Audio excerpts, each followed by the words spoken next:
O sumo sacerdote morresse lá dentro do santo, então pegava-se a corda e puxava o sacerdote para fora. Né? E, bom, essa história tem sido muito contada, mas se sabe que isso não é verdade. Não? É só você fazer uma pesquisa e você vai ver que isso nunca foi ensinado. Né?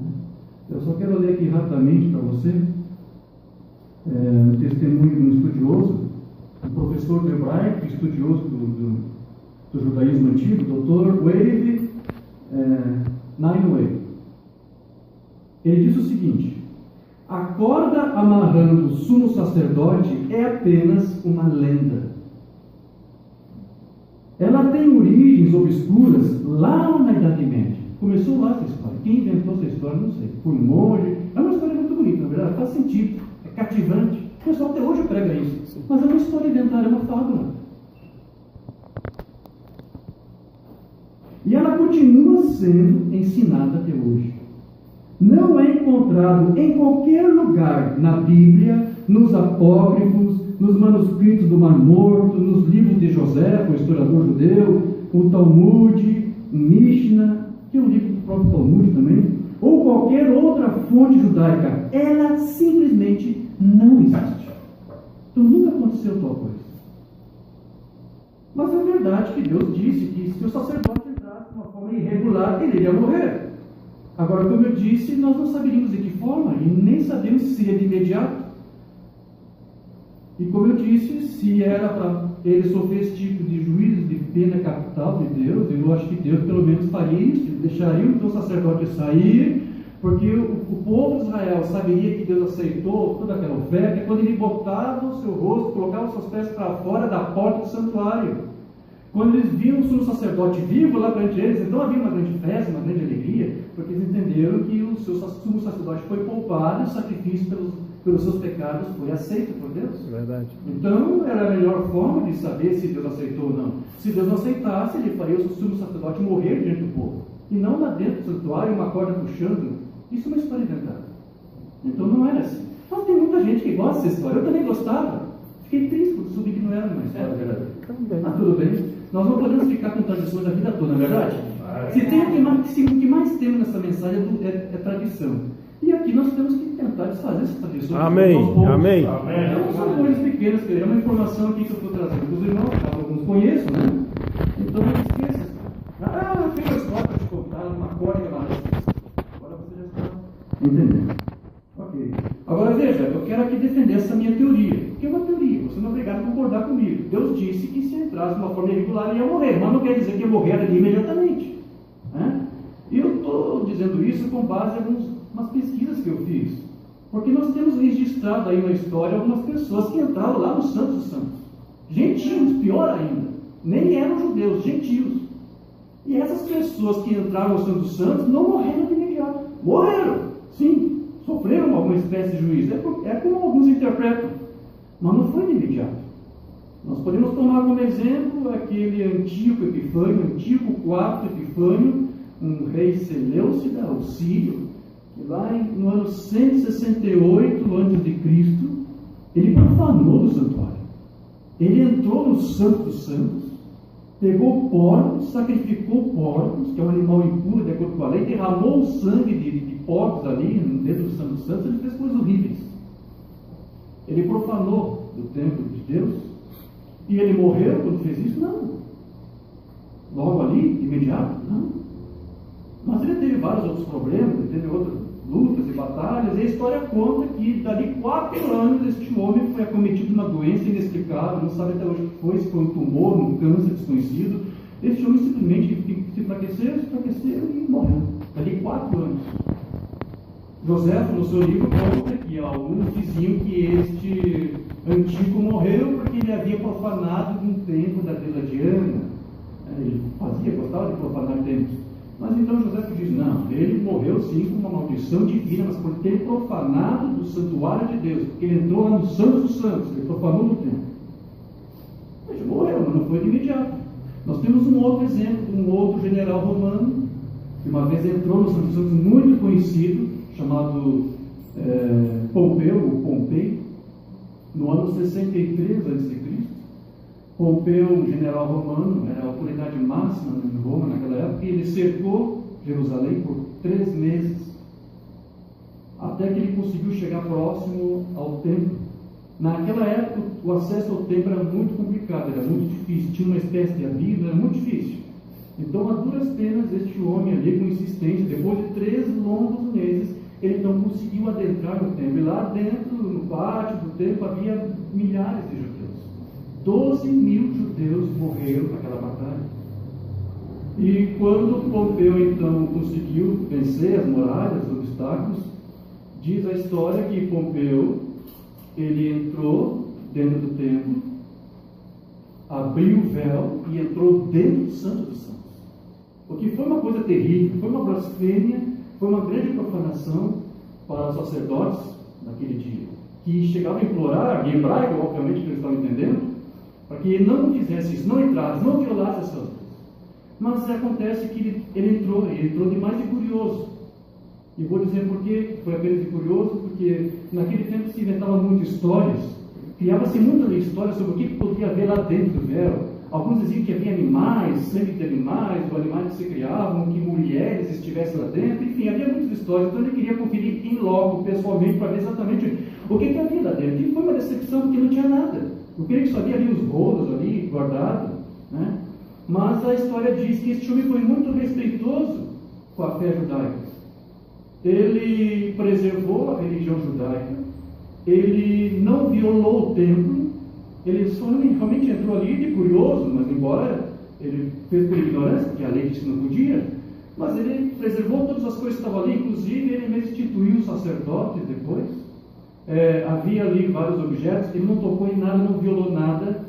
Diz que havia ali também 2.000 talentos de ouro, não faço ideia de quanto que seria em termos de hoje, mas era muita coisa, muito dinheiro. Ele não tocou em nada, ele preservou a fé judaica e foi embora. E nada aconteceu com este homem.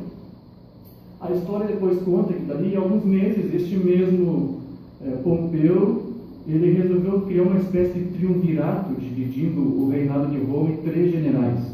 Então Roma ficou ao poder deste Pompeu e mais um outro chamado Crasso e um outro que ficaria muito famoso depois, que foi César, Júlio César. Pompeu inclusive era casado com a filha de Júlio César. Ok, agora por que eu estou contando isso? Porque um desses generais também resolveram entrar no Santo dos Santos, que foi Crasso. Crasso queria fazer uma guerra com os reis partos, é isso? Não teve reis partos. E ele não tinha dinheiro para financiar essa batalha. Então ele se lembrou que Pompeu entrou no Santo Santos e achou muita riqueza, muito tesouro lá, e ele não tocou em nada, nem naqueles 2.000 talentos de ouro. Então ele pensou, Crasso pensou, mas é lá que eu vou conseguir o dinheiro para a batalha. Então Crasso foi até Jerusalém, entrou lá no templo, os sacerdotes imploraram para que ele não violasse as suas leis, não entrasse no Santo dos Santos, e ele até prometeu que ele ia fazer isso. Então, em prol disso, o sacerdote lá deu muito dinheiro, eles tinham muita coisa. E dali um dia ou 2, não sei, não demorou muito, este Crasso rompeu sua própria palavra e resolveu entrar no templo e foi até o Santo dos Santos, pôs os pés lá dentro e saqueou tudo que estava lá. Inclusive aquele dinheiro que o Pompeu preservou, poupou, não tocou, Crasso foi lá, tirou tudo, aqueles 2.000 talentos de ouro e mais um monte de coisa. E assim ele conseguiu dinheiro para investir nessa batalha. E essa batalha começou dali a algumas semanas. Na primeira batalha que ele teve com aqueles reis partos, este homem Crasso morreu. E inclusive sua cabeça foi decepada, foi cortada, e dizem que foi colocado numa espécie de conserva, não sei se foi numa tigela de metal, de vidro, se existisse naquele tempo, e levaram para outros generais, e lhe derrotaram, e diz a história que um dos generais, inclusive, pegou ouro derretido, e derreteu e colocou na boca ali daquele Crasso, dizendo, já que você ama tanto ouro, agora pede ouro. Este Crasso era muito conhecido por ser muito ganancioso, e ele pagou um preço muito caro pela sua ganância.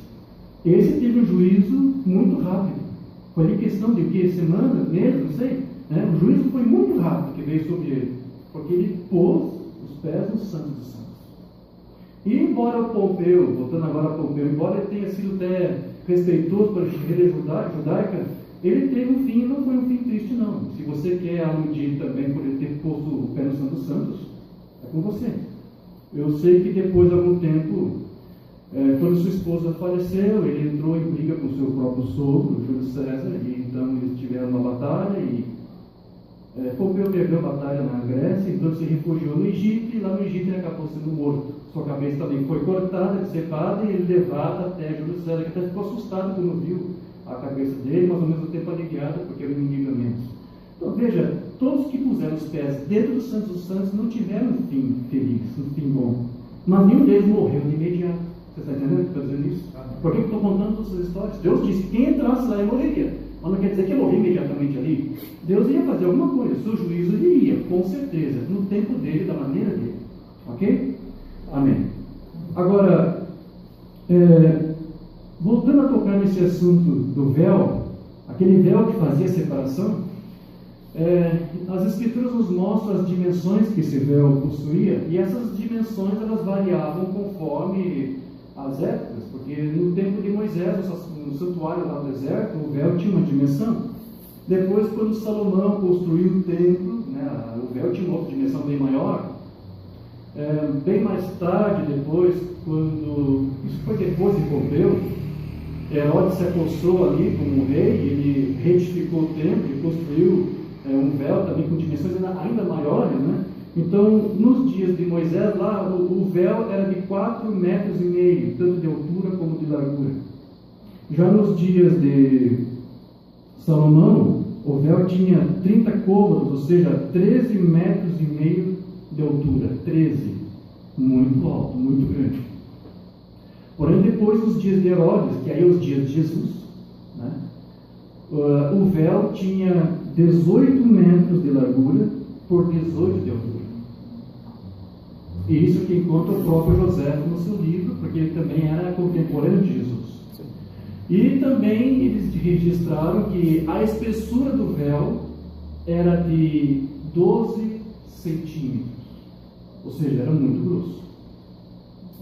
José, no seu livro mesmo, conta que se fosse amarrado um cavalo em uma ponta e outro cavalo em outra para tentar puxar, eles não teriam força para rasgar, de tão grosso e tão espesso que era aquele véu.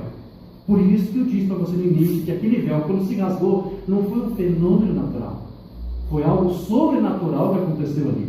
Amém? Amém. E você vai fazer a pesquisa, você vai ver que os judeus estão se preparando para construir um outro templo, no terceiro templo, e dizem que o véu já está pronto.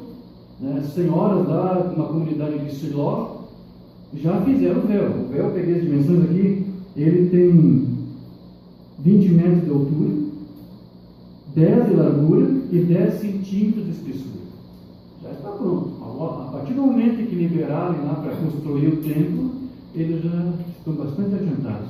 Os utensílios, muita coisa já está pronta.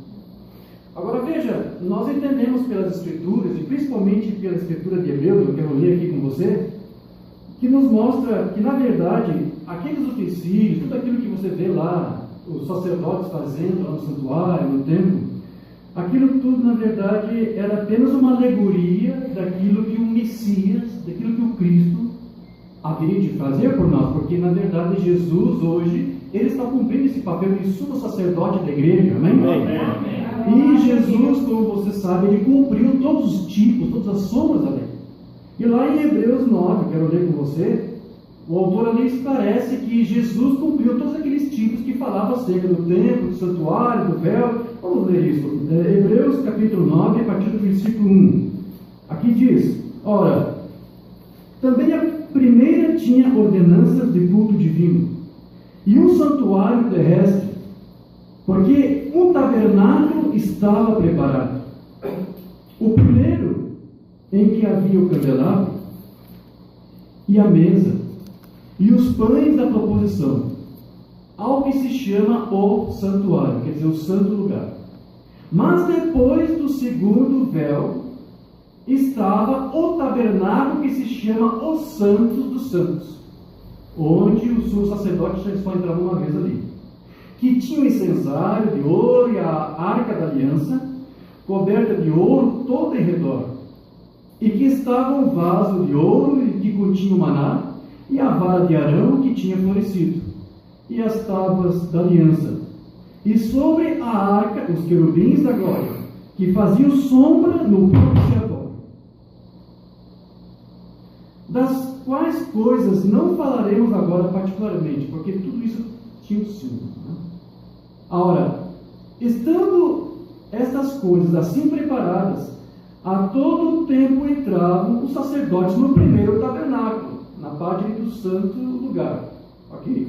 Cumprindo os serviços. Mas no segundo, só o sumo sacerdote, uma vez no ano, não sem sangue, que oferecia por si mesmo e pelas culpas do povo, dando nisto a entender o Espírito Santo que ainda o caminho do santuário não estava descoberto, enquanto se conservava em pé o primeiro tabernáculo, que é uma alegoria para o tempo presente, em que se oferecem dons e sacrifícios que, quanto à consciência, não pode aperfeiçoar aquele que faz o serviço, consistindo somente em comidas e bebidas e várias abluções e justificações da carne, impostas até ao tempo da correção.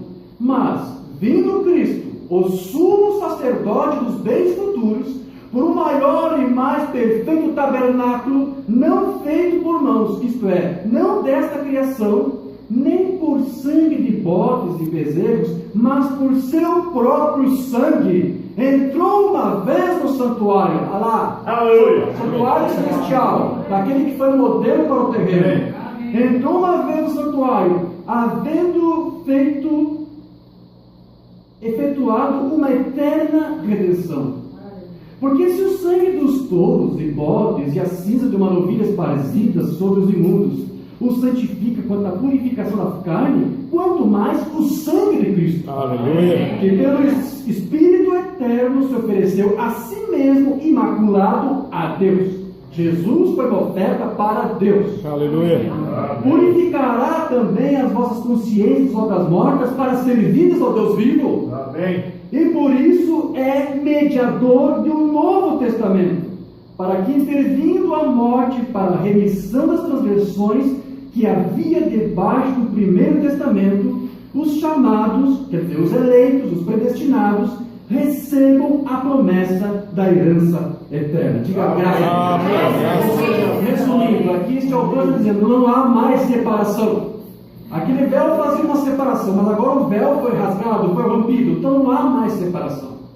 Agora o crente tem acesso aos santos dos santos. Amém. Ele pode simplesmente dobrar os seus joelhos e ter acesso aos santos dos santos. Coisa que somente o sumo sacerdote podia fazer uma vez no ano, agora o filho e a filha de Deus têm acesso a isso. Amém. E mais, a remissão dos seus pecados, o perdão dos seus pecados. Então veja, aquilo era uma alegoria dos bens vindouros que ali já estão se cumprindo quando Cristo veio para cumprir a lei, cumprir as Escrituras. Isso tudo eram tipos. E o véu rasgado, aquilo também pode ser um tipo de coisas que aconteceram. As Escrituras mostram, nós já tratamos disso em outra ocasião, que quando alguém perdia um filho, um parente, as pessoas ficavam enlutadas e rasgavam suas vestes, não é isso? A Escritura mostra que Jó rasgou as vestes quando soube da morte dos seus filhos. Jó rasgou suas vestes.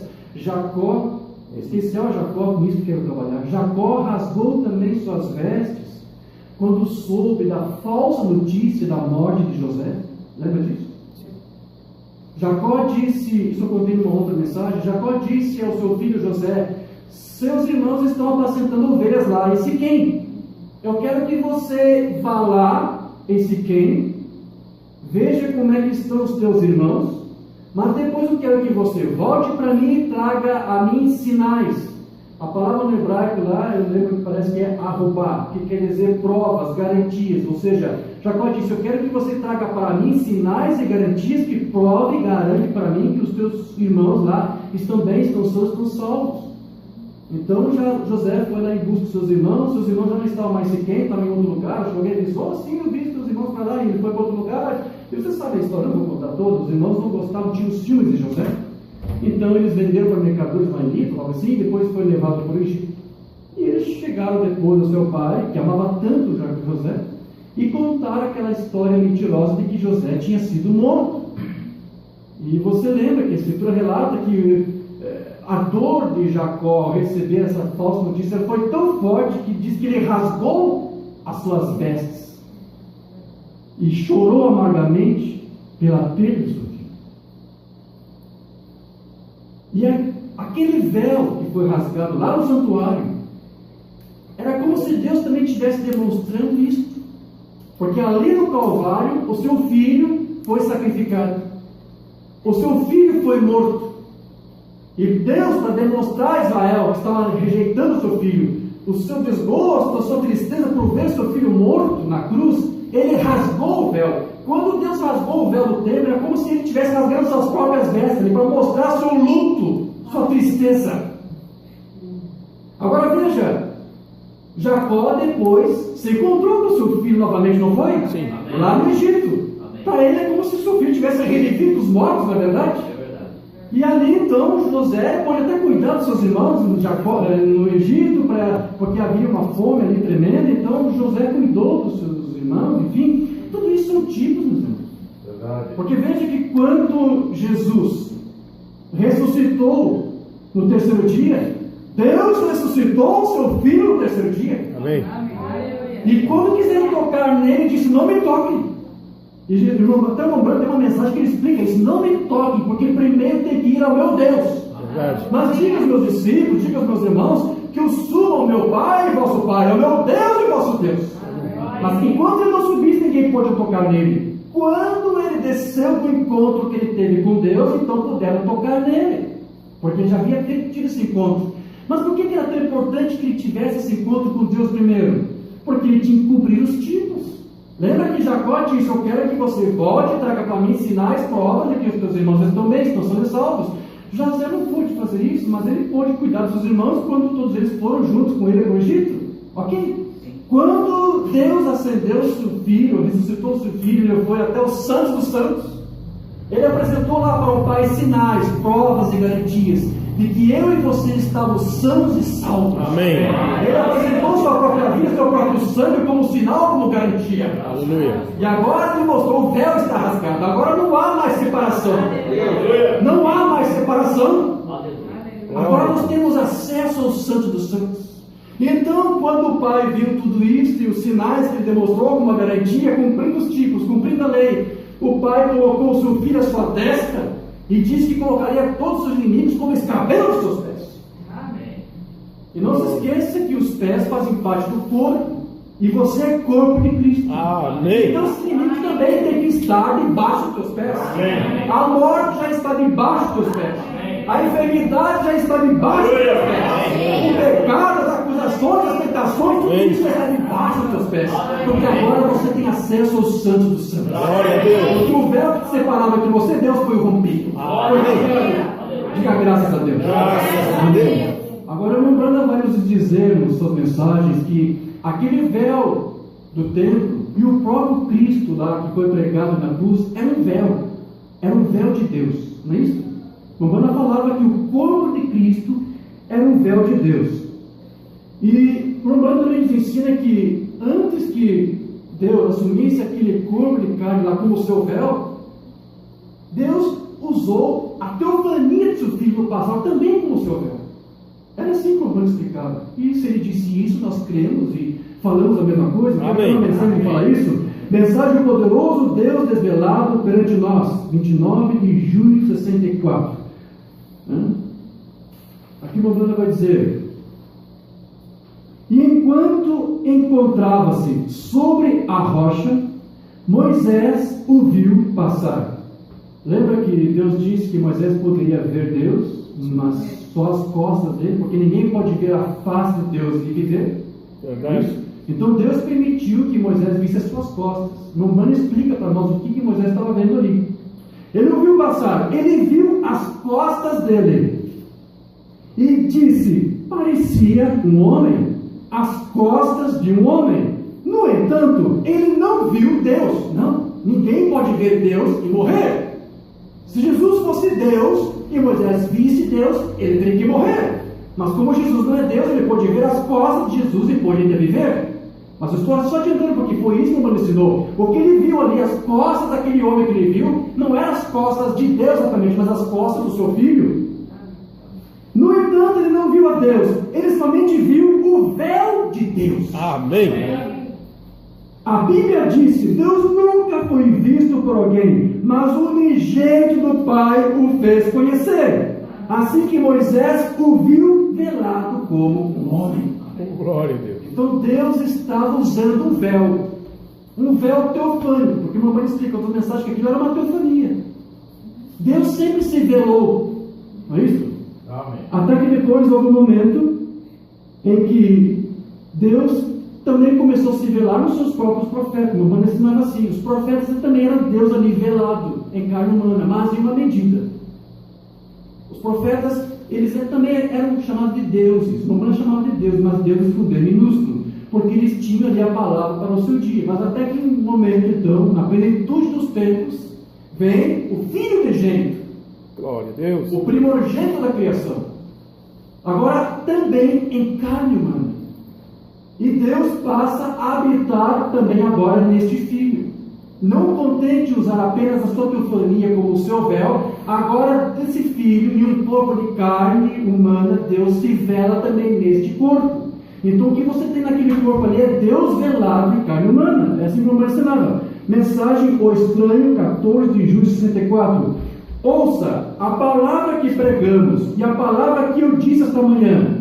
Deus escondido atrás de peles de texugo. Sim, o propiciatório estava coberto com véu, ninguém chegava a nada. Deus estava liberado na lei. Isso era um tipo.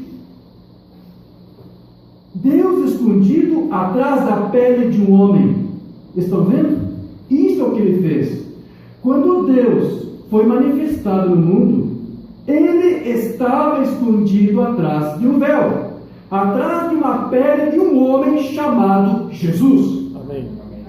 Ele foi velado e se escondeu atrás da pele de um homem chamado Moisés. Mas em Jesus foi em plenitude. E eles eram deuses, não deuses com D maiúsculo, mas eles eram Deus, o único Deus, simplesmente mudando sua máscara, fazendo a mesma coisa cada vez, trazendo esta palavra. Veja, Deus fez daquela forma. Ele sabe que o homem tem que ver alguma coisa. Existe em cada um de nós nascidos no mundo. Então veja, Mamãe está explicando para você que o corpo do seu filho, aquele mesmo corpo que morreu na cruz, era também o véu de Deus que se rasgou.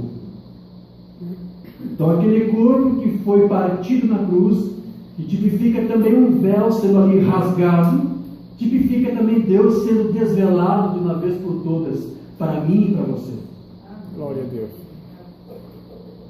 O Romano fala isso numa outra mensagem que eu quero ler aqui. Mensagem do desvelar de Deus, do dia 14 de julho de 64.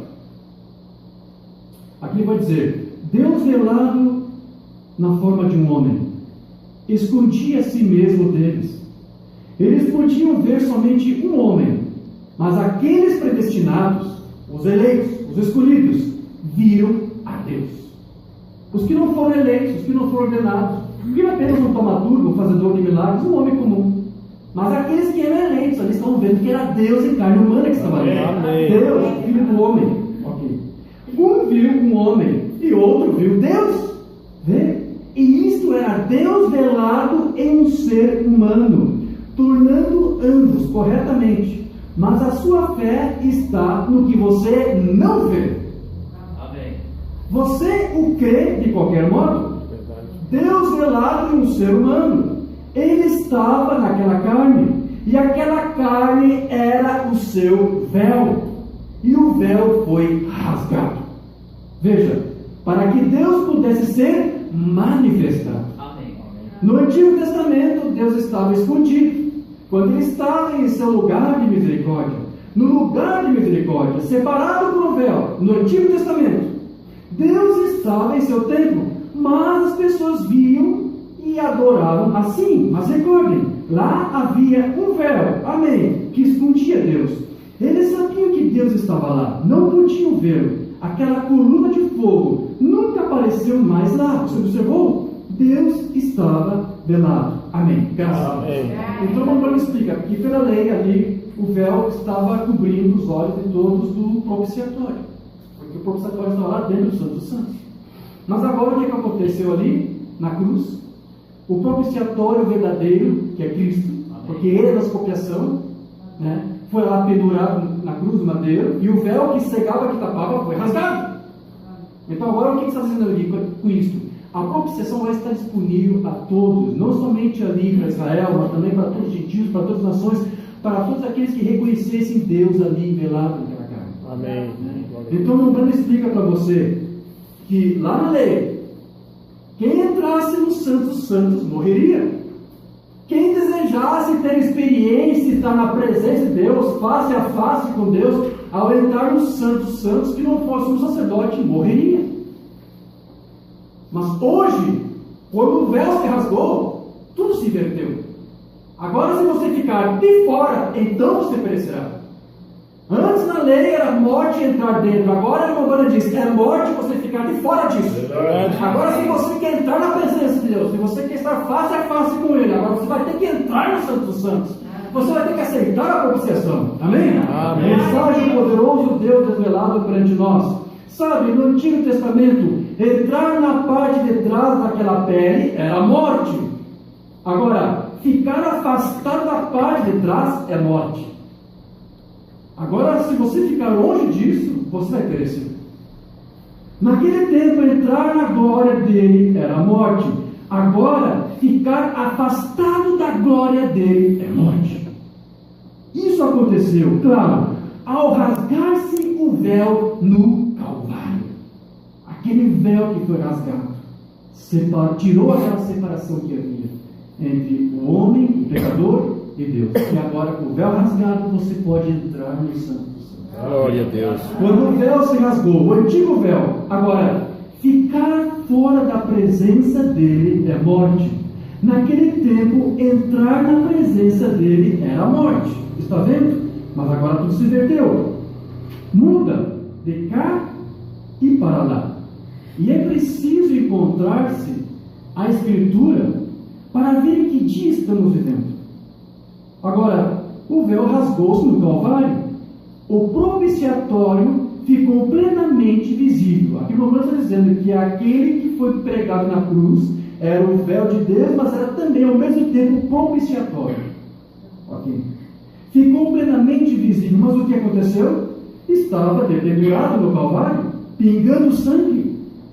Como tinham tirado sangue ano após ano na limpeza do santuário, e ao borrifar o propiciatório, aí Deus, com seu grande e poderoso golpe de poder relampejante, partiu o antigo véu de pele de texugo de cima a baixo. Romano sempre insistia de dizer o que a Escritura dizia, de cima a baixo. Por que de cima a baixo? Que é para provar que não foi uma obra feita por mão humana. Correto. 18 metros de altura, nenhum homem alcançava lá. Por que foi de cima a baixo? Porque foi algo sobrenatural. Foi Deus mesmo. Foi as mãos de Deus que rasgou aquele véu lá de 12 centímetros de espessura. Que era o tipo da dor, do sofrimento que Deus estava sentindo por ver o seu filho ali perecer. E aqui no Romano mesmo vai dizer para você que era Deus ali pendurado, morto na cruz.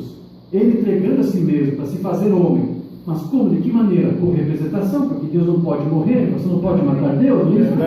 Ficou claramente visível.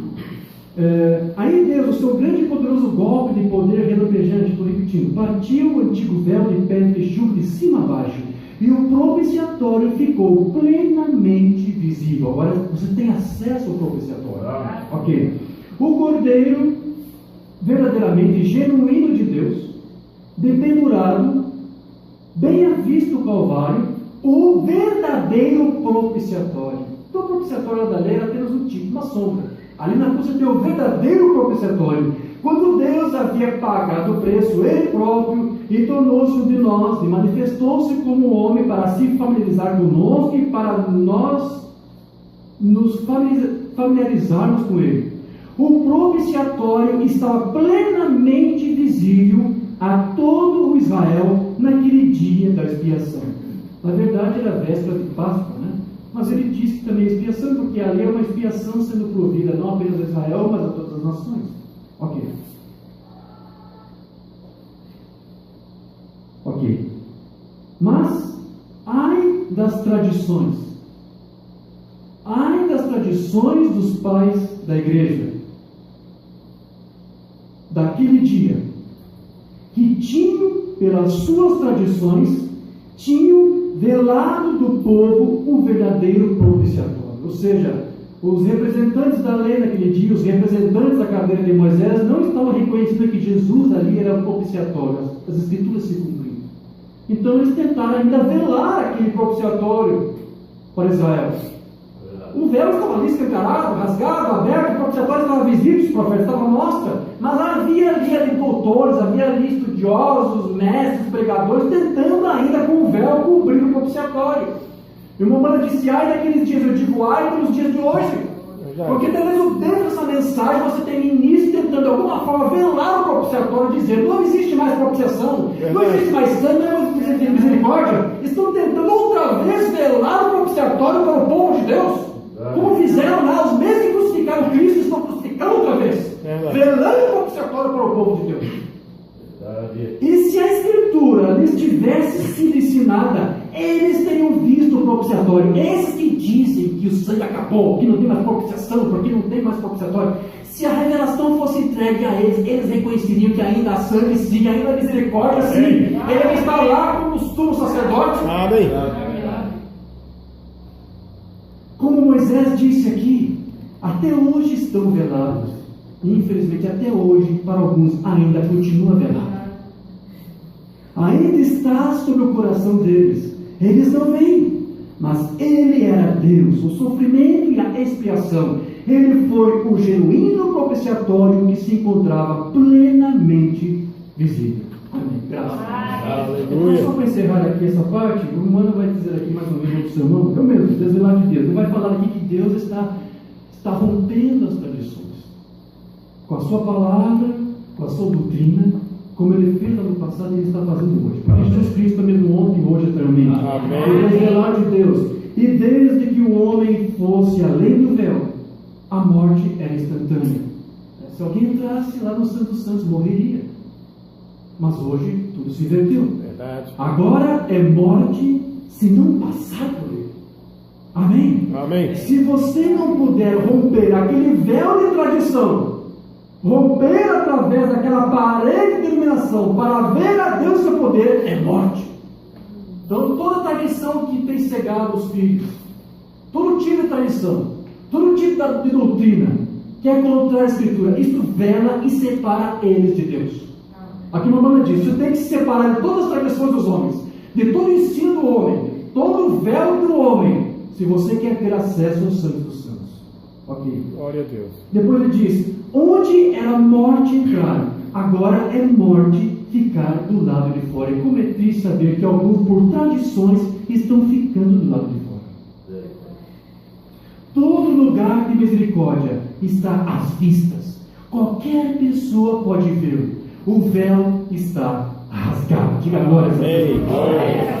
Glória a Deus. Todo lugar de misericórdia está às vistas. Amém. Amém. Graças a Deus.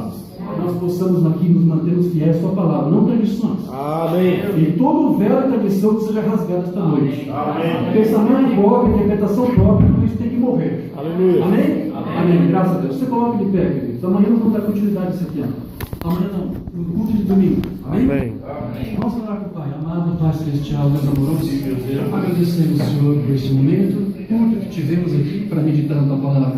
Nós cremos, Senhor, no que o Teu profeta nos ensinou, de que o véu foi rasgado. E aquele véu criava na lei uma separação. Ninguém tinha acesso ao propiciatório, ninguém tinha acesso à Tua presença. E se alguém tentasse entrar lá, morria. Mas agora o Teu profeta disse, o véu foi rasgado, agora nós temos acesso. O propiciatório está livre. Não há mais véu de tradição de homem para cobrir isso de nós. Porém agora, Senhor, nós temos que entrar. Se alguém ficar de fora, morrerá, diz o Teu profeta. Então nós temos, Senhor, ajude-nos a cada um de nós aqui, a cada filho Teu, Senhor, a cada filha Sua, que eles possam com sangue ser aplicado em suas vidas. Amém. Que é o sangue da nova aliança, que é o sinal, que através desse sinal, que através desse sangue, eles tenham agora acesso ao Santo dos Santos. Receba aqui a adoração dos teus filhos, Pai. Receba aqui, Senhor, a adoração daqueles que estão aqui, crendo que foram restaurados, renovados, transformados. Obrigado, Senhor, por essa palavra. Ajude-nos a conseguir essa palavra, Senhor. Que este véu seja totalmente rasgado, Senhor. Se tem alguém aflito aqui, que encontre a solução para o seu problema. Se tem algum problema na sua família, Senhor, que Tu possa visitar agora este lar, Senhor. Nós intercedemos agora em favor das famílias. Meu Senhor, que o véu também seja rasgado dessas casas, desses lares, que o teu santo, nobre Espírito possa estar lá agora, Senhor. Que a tua glória esteja nesses lares, nessas casas, que aquela separação que há entre ti e eles seja desfeita, Senhor. Ajuda-nos, Senhor, a entrar no Santo dos Santos. Nós tomamos agora posse dessa promessa que é nossa. Aleluia. Nós somos filhos de Abraão, como herdeiros de Abraão, podemos chamar a existência coisas que não existem. E como Abraão ficou face a face contigo lá, Senhor, hoje a tua noiva também pode ficar. Amém. O véu foi rasgado, a propiciação está visível, nós temos acesso ao Santo dos Santos. Ajuda-nos, Senhor, a ficarmos sempre nessa presença. E ajuda-nos também, Senhor, a não fazermos nada, a não dizermos nada, a não pensarmos nada que possa quebrar esta união que temos contigo. Amém. É o que nós te pedimos, Senhor. Ajuda o teu povo. No nome do teu Filho amado Jesus Cristo. Amém. Amém. Graças a Deus. Amém. Aleluia. Amém. Antes de encerrarmos o culto, vamos cantar mais um hino. Eu separei um aqui, acho que é o 98. Se você tem sua imagem. Cristo comandante. Amém. Se o véu foi rasgado e agora nós temos acesso ao Santo dos Santos, quem é que nos conduz em tudo isso? É o nosso Cristo, nosso comandante, nosso general. Amém? Amém. Cristo comandante sempre. Conhece ele, né? Todos? Amém. Amém. Glória a Deus.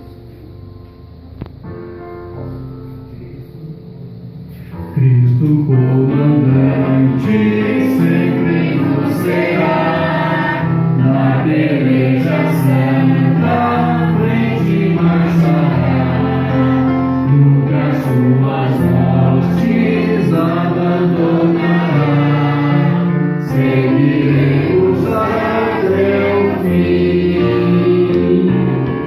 sempre avante, mano general, sempre avante, guerra contra o mal, firmes fortes, nunca vacilar, com Jesus havemos de ganhar. Glorioso vamos defender, as inimigas sempre combater, nosso general, o mundo de vencer, seguiremos a Jesus, sempre avante, mano general, sempre avante, guerra contra o mal, firmes fortes, nunca vacilar, com Jesus havemos de ganhar. Na feroz batalha temos proteção, e ao final em coro junto à multidão, declaremos todos a real canção, quando nós chegarmos lá. Sempre avante, mano general, sempre avante, guerra contra o mal, firmes fortes, nunca vacilar, com Jesus havemos de ganhar. Firmes fortes, nunca vacilar, com Jesus havemos de ganhar. Amém. Amado Pai Celestial, te agradecemos por esse culto, por essa manhã. Te agradecemos, Senhor, imensamente a tua proteção nesse instante, para que tu leve a casa, cada filho que está aqui, Senhor, leve a paz, leve a segurança, que os teus anjos guerreiros guarde a sua entrada, guarde a sua saúde, Senhor, e que amanhã possamos ter uma outra reunião com a tua presente, na casa, irmão, sempre, Senhor, e também no dia de domingo estaremos aqui, desejosos de estar aqui, mais uma vez, para ouvir a tua palavra, Senhor, pedimos para que tu esteja aqui também conosco, Senhor, no nome de Jesus Cristo, que a graça do Senhor Jesus Cristo, o amor de Deus, e a comunhão do Espírito Santo permaneça conosco. Amém. Deus abençoe. E aos irmãos que nos acompanharam até agora pela internet, recebam mais uma vez a saudação e aguardamos os irmãos para a nossa próxima transmissão no culto domingo a partir das 18 horas. Deus abençoe. Amém. Amém.